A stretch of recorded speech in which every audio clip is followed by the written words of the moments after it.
হয়েছে তার প্রতি শ্রদ্ধা জানাতে। আমাদের সবারই জানা বিষয়, ব্রিটিশ সাম্রাজ্যবাদের বিরুদ্ধে দুর্জয় সংগ্রাম গড়ে তোলার কর্মসূচিতে যুক্ত ছিলেন প্রথম কংগ্রেসের পতাকা তলে কংগ্রেসের সভাপতি হিসেবে। কংগ্রেসের সভাপতি যখন ছিলেন না, তখন আমি নাতি দীর্ঘ ইতিহাসে যাচ্ছি না। তারপর তিনি দেখলেন যে দেশকে মুক্ত করতে হলে পর একটা বাহিনী তৈরি করা প্রয়োজন। বিদেশে গেলেন, আজাদ হিন্দ বাহিনী তৈরি করলেন। আজকের দিনে এটা স্বাধীনতা সংগ্রামে বিভিন্ন ধর্ম, বর্ণ, জাতের মানুষ ভারতে বাস করে, তাদের সবাইকে নিয়ে তিনি আজাদ হিন্দ ফৌজ তৈরি করলেন এবং সেই আজাদ হিন্দ ফৌজে তাদের নির্দিষ্টভাবে যে কর্মসূচি দেশমাতৃকার শৃঙ্খল মুক্তির জন্য, সেটা তিনি তার পরিকল্পনা অনুযায়ী সেই কাজ করে গেছেন অকুত ভয়ে। জীবনের জন্য, নিজের জন্য, নিজে এইসব বিষয় নিয়ে কোনো চিন্তা ভাবনা না করে পথ চলেছেন। তারপরে ঘটনা আমাদের অনেকের কাছে রহস্যাবৃত, নেতাজির অন্তর্ধান রহস্যাবৃত হয়ে রয়েছে। এতদিন আমাদের দেশের পক্ষ থেকে নানান কথা বলা হয়েছে, আর জাপান কিছু কথা বলেছে, এবার দেখছি এবার চীনও কিছু কথা বলছে। চীন বলছে যে নেতাজির ওই যে বিমানে নেতাজি ছিলেন সেই বিমানকে কখনোই সেই বিমান ধ্বংস হয়নি। আবার নতুন তথ্যের অনুসন্ধানের প্রশ্ন সামনে এসে হাজির হয়েছে। কিন্তু এইসব বিষয় গবেষকদের বিষয়, তারা গবেষণা করল।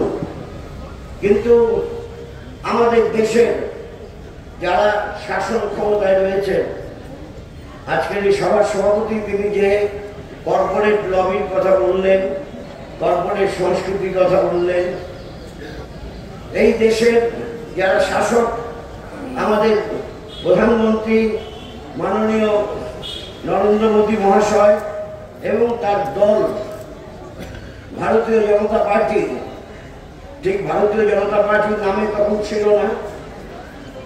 1925 সালে RSS গড়ে ওঠার পর 1925 সালে হিন্দু মহাসভা তৈরি হয়েছিল।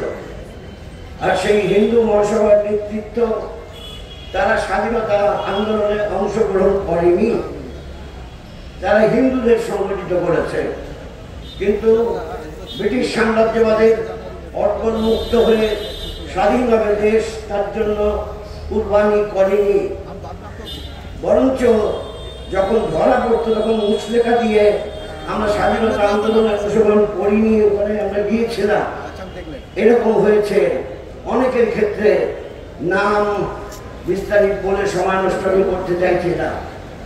সেই ভারতীয় জনতা পার্টির নেতৃত্বে যে সরকার দিল্লির মসনদে বসে আছে, তারা আজকের দিনটাকে পরাক্রম দিবস ঘোষণা করেছে। পরাক্রম দিবস ঘোষণা করা আর দেশপ্রেম দিবস ঘোষণা করা এক জিনিস না, একটা বীরত্বের ব্যাপার আছে। কিন্তু দেশপ্রেম দিবস এটা অনন্তকাল চলবে।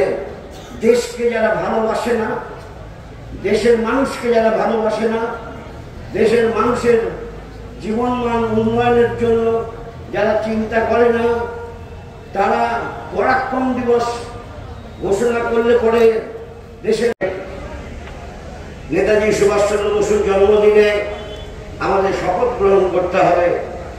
তিনি যেভাবে মানুষের ঐক্য, সংহতি, সম্প্রীতির মেলবন্ধন তৈরি করার জন্য সারা জীবন লড়াই করে গেছেন, যতদিন বেঁচে ছিলেন তাকে পাথেয় করে আমরা আমাদের দেশের মানুষের লড়াই সংগ্রামকে অগ্রসর করতে অত্যাচার, নিপীড়ন, শোষণ বঞ্চনার বিরুদ্ধে জোরদার সংগ্রাম গড়ে তোলার লক্ষ্যে পথ চলতে আমাদের ঐক্যবদ্ধ হতে হবে এবং সেই ঐক্যের ভিতকে মজবুত করার লক্ষ্যে দেশপ্রেম দিবস, দেশকে ভালোবাসার যে প্রশ্ন, দেশের মানুষকে ভালোবাসার প্রশ্ন, এই প্রশ্নকে সামনে নিয়ে আসা উচিত।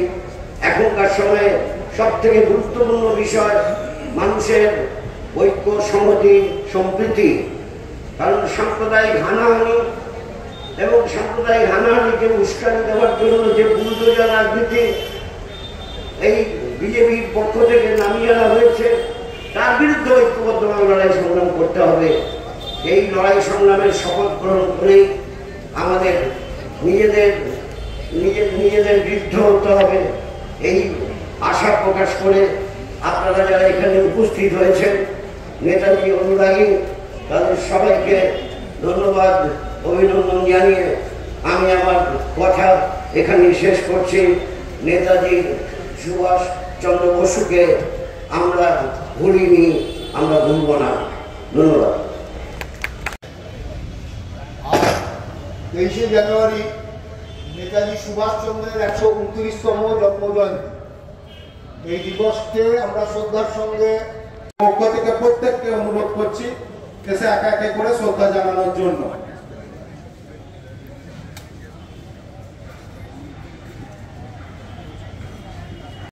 ঝান্ডা তো লাস্টে এখন এখানে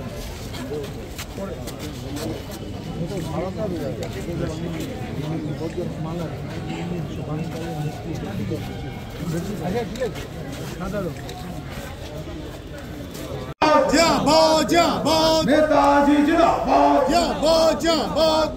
এবারে শ্রদ্ধা জানাবেন কমরেড নরেন চট্টোপাধ্যায়, শ্রদ্ধা জানাবেন কমরেড স্বপন ব্যানার্জি, শ্রদ্ধা জানাবেন কমরেড রবীন দেব, শ্রদ্ধা জানাবেন কমরেড মনোজ ভট্টাচার্য, শ্রদ্ধা জানাবেন কমরেড দীপক দাশগুপ্ত, শ্রদ্ধা জানাবেন কমরেড কার্তিক পাল, শ্রদ্ধা জানাবেন কমরেড অনাদি সাহু, শ্রদ্ধা জানাবেন কমরেড মিহির বাইন, শ্রদ্ধা জানাবেন কমরেড কে কে শর্মা, শ্রদ্ধা জানাবেন কমরেড জীবন প্রকাশ সাহা। বিভিন্ন রাজনৈতিক এবং সামাজিক সংগঠন থেকে এসেছেন এবং অন্যান্য গণসংগঠন থেকে অনেকে এসেছে, নেতৃবৃন্দ এসেছেন। তারা প্রত্যেকেই একে একে করে শ্রদ্ধা জানাবেন। আমি অনুরোধ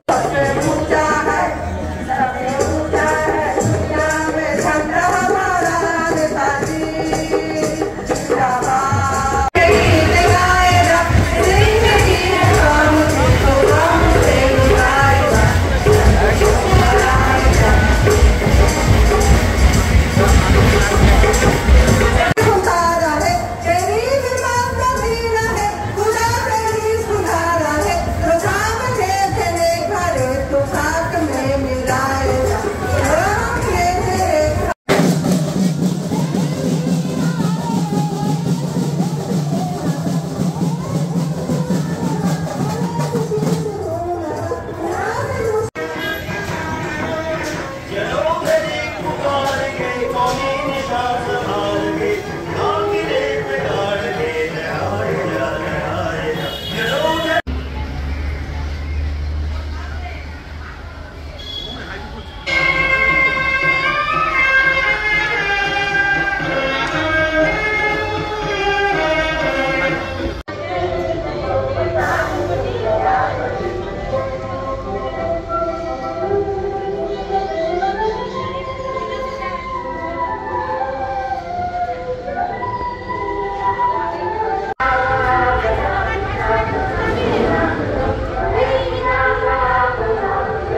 Krishna